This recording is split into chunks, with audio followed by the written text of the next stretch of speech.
What's up? What's going on? Welcome back to the channel. And I know why you're here. You are ready for this PSA Compact Dagger Frame build out.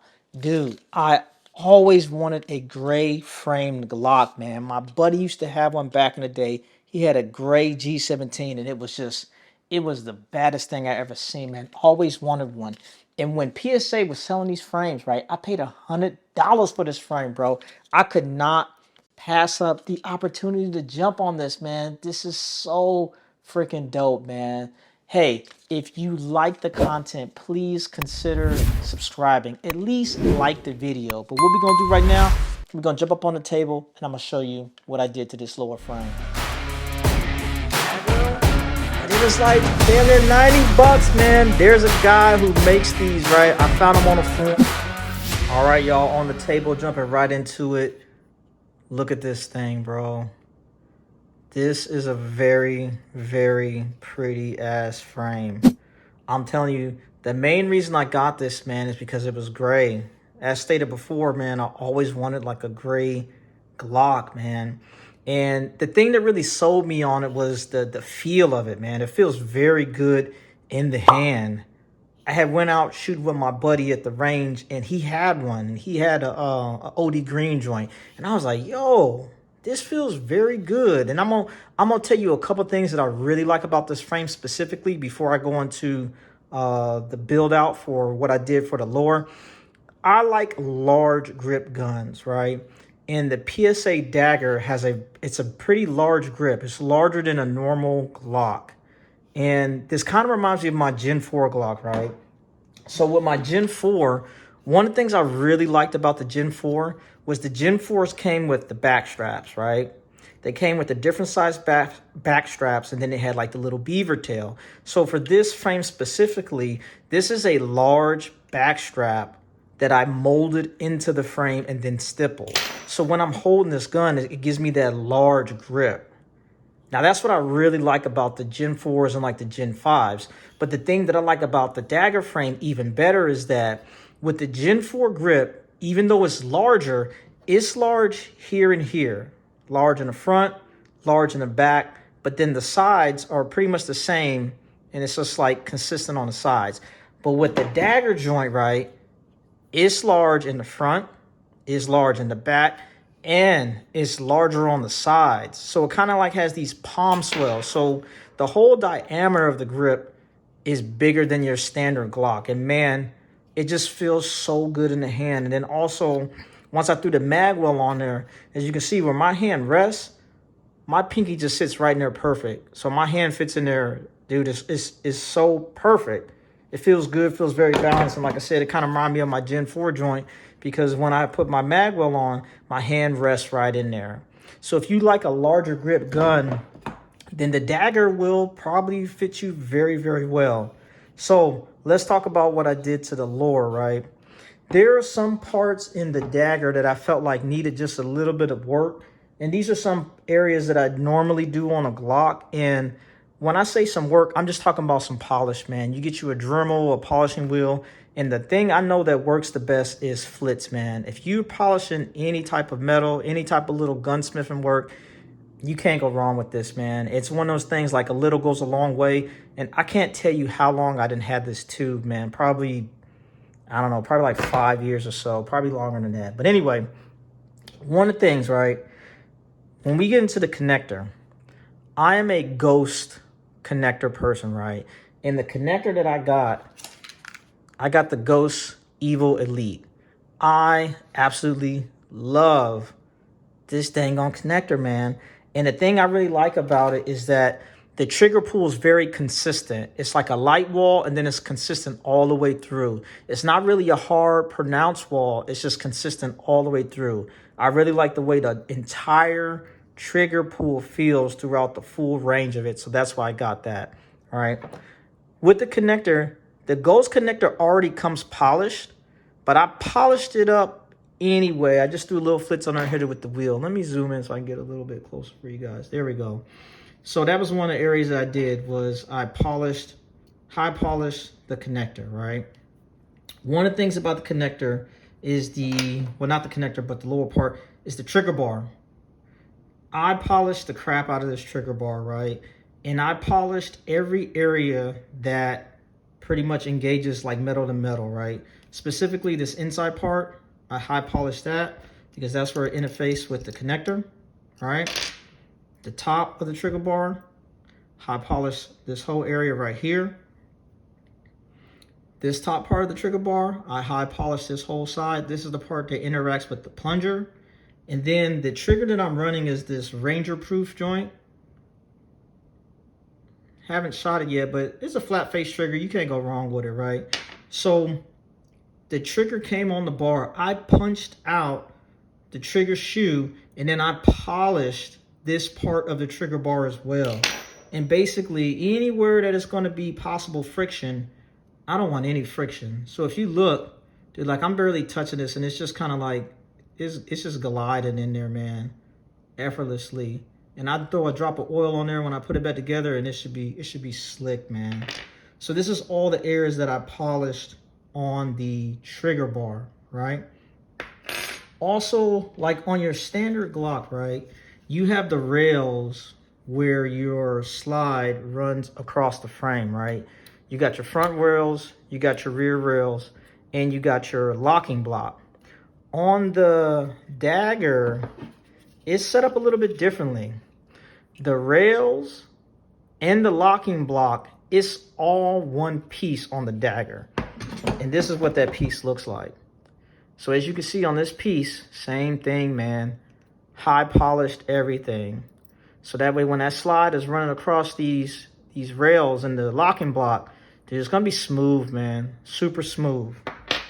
Also, another different thing about the Dagger, like I said, with a traditional frame, you have your rails that are built into the frame. And I high polished those as well. But with the Dagger, the frame, the rails is like a whole part that goes inside the frame, right? Sits in the back like that. But as you can see, like I said, I high polished these as well. I'm trying to show you on this camera. I high polished these, but another part of this rail system, like mounting system, is this inside part right here. I high polished the inside of the inside right here. And the reason why is because when these rails go inside the frame and you got your trigger house sitting in there, your connector is going to be inside here and it's going to be rubbing. The inside of the trigger bar is going to be rubbing against the connector, and then the outside of the trigger bar is going to be rubbing against these rails. The rail kind of, I don't even know what this is called. I guess like the rail system. It's going to be rubbing on the inside of the rail system. So I polished all of that stuff up, man. I polished the crap out of it, and anything that's going to produce less friction should make a very smooth firing firearm, right? Along with the Ghost kit, I got the whole kit and it came with the springs. Now, all these springs in here, I'm not going to use all these springs. The only springs I'm interested in is the, really the reducer. I'm going to use the plunger spring and then the trigger spring. I might mess with the firing pin spring, but sometimes those of you that be messing with Glocks, y'all know when y'all change these springs out, you begin some light primer strike. So I think I'm going to run it with the regular spring first just to see how it is. But the springs that I'm definitely interested in is the trigger spring and the plunger spring. Those are the two that I'm definitely going to use. I'm going to swap those out.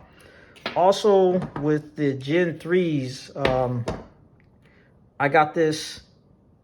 So with my Gen 4, quick change of subject, I had a tungsten guy rod, and it's like a dual spring system.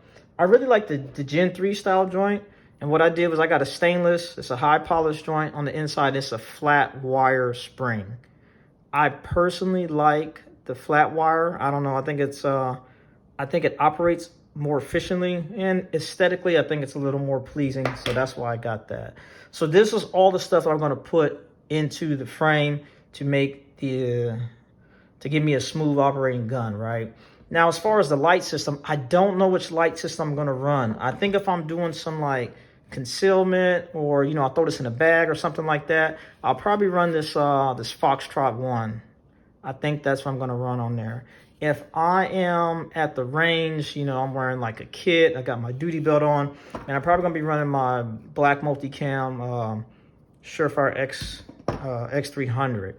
And then I also thought about this light too. I got this Olight joint, and this is like it's like a kind of like a tungsten color, but because the whole theme is like gray, I was like, that probably wouldn't look too bad on there. But I'll play around with it and see what I'm going to put on there.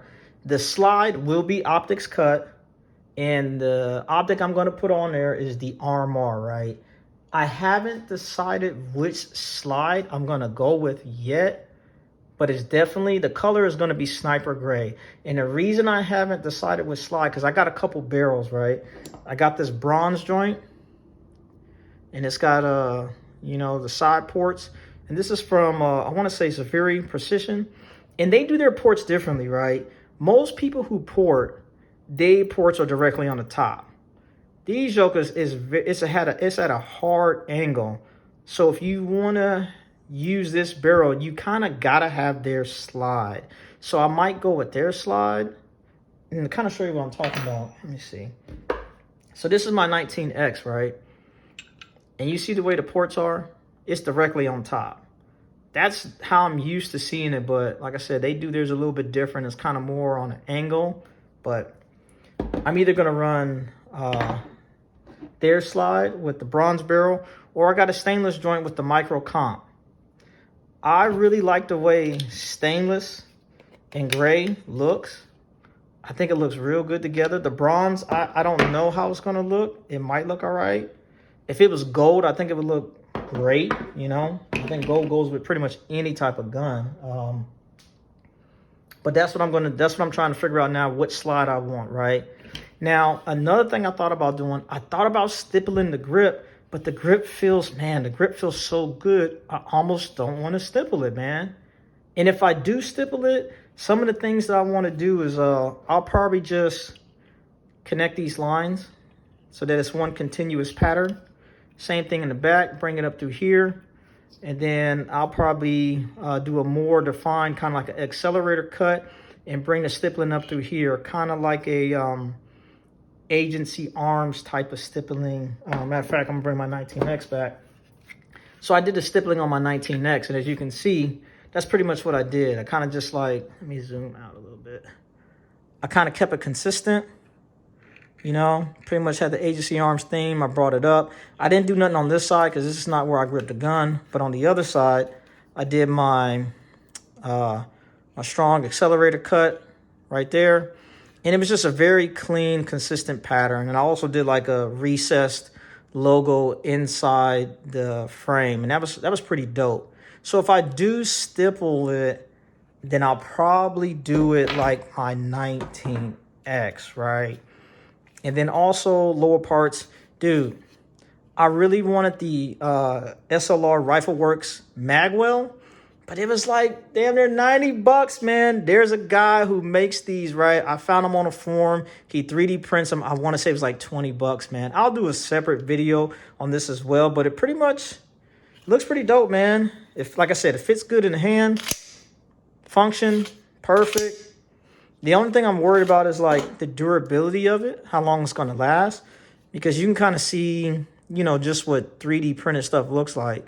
And if you look at like my Gen 4, I don't know how many damn rounds I got to this thing, but this is like a aluminum, but you can see it's been beat up pretty good. And I just don't know how this is going to hold up. But for $20, dude, you really can't beat it, man. It looks good.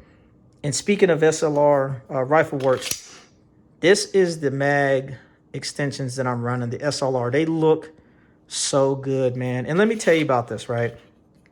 This is a PMag, right? And I'm not a fan of PMags, man, not at all. But check this out. I got the Dago OZ9 Hypercomp, right? And when I got the Hypercomp, it came with the PMags.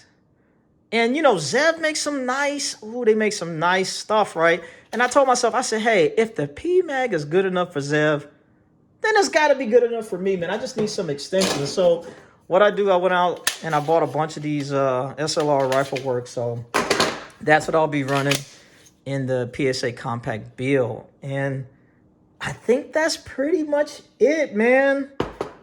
But I'm really looking forward to finishing this thing up. Like I said, I was doing the polished stuff. All the stuff is polished. It's all done. The only thing to do is figure out what slide I'm going to get. Put that slide together. And then go put some rounds down range, yo. Man, hey, if you've been liking the content, please consider subscribing to the channel, man. At least drop me a like. And for real, yo, which barrel should I run, man? The bronze or the stainless, man? What you think? The bronze ported, and look, this is the flush cut crown. Oh man. Or the stainless threaded with the micro comp. Where's my dang? Oh, it's sitting right here. I'm gonna show y'all what this looks like right here. When this is in here, this is my Gen 4, but look how clean that looks. Man, that, ooh-wee, that cut looks so good, the crowning on that. It looks good. I would love to run this barrel in here, but like I said, they got them crazy ass ports, man, shooting at like 45 degree angle or whatever. But yeah, let me know what y'all think. Should I go with the bronze? Should I go with the stainless? Or which light y'all like? You know, let me know. But that's all I got for y'all, man. I'm out, bro.